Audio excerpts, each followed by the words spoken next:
Welcome to our channel. Today we how to set up Face ID on iPhone 14. Pro tips step by step clearly. Unlock your iPhone 14 and navigate to the home screen. Open the Settings app. Scroll down and tap on Face ID and passcode. You may need to enter your passcode for security purposes.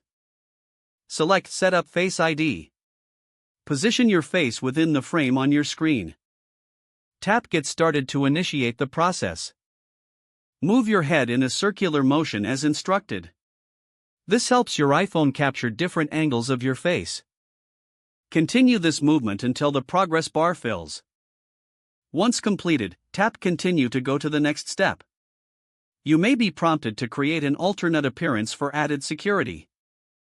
Follow the same steps to scan your face again if you choose to do this. After setting up, review the Face ID settings.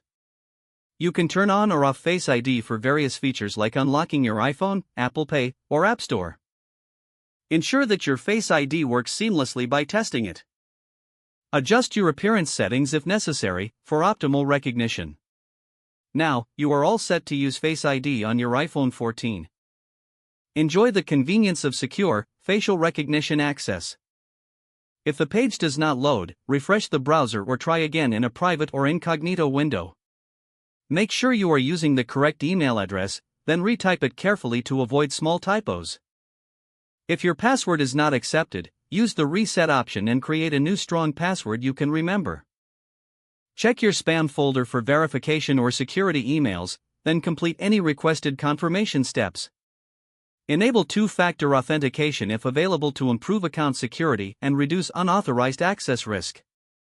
After signing in, review your profile details so your contact information and settings are accurate and current. If you see an error message, note it down and try again after restarting your device and internet connection. Log out when you finish, especially on shared devices, to keep your account and payment information secure. If the page does not load, refresh the browser or try again in a private or incognito window. Make sure you are using the correct email address, then retype it carefully to avoid small typos. If your password is not accepted, use the reset option and create a new strong password you can remember. Don't forget to like this video and subscribe to our channel for more step-by-step tech guides.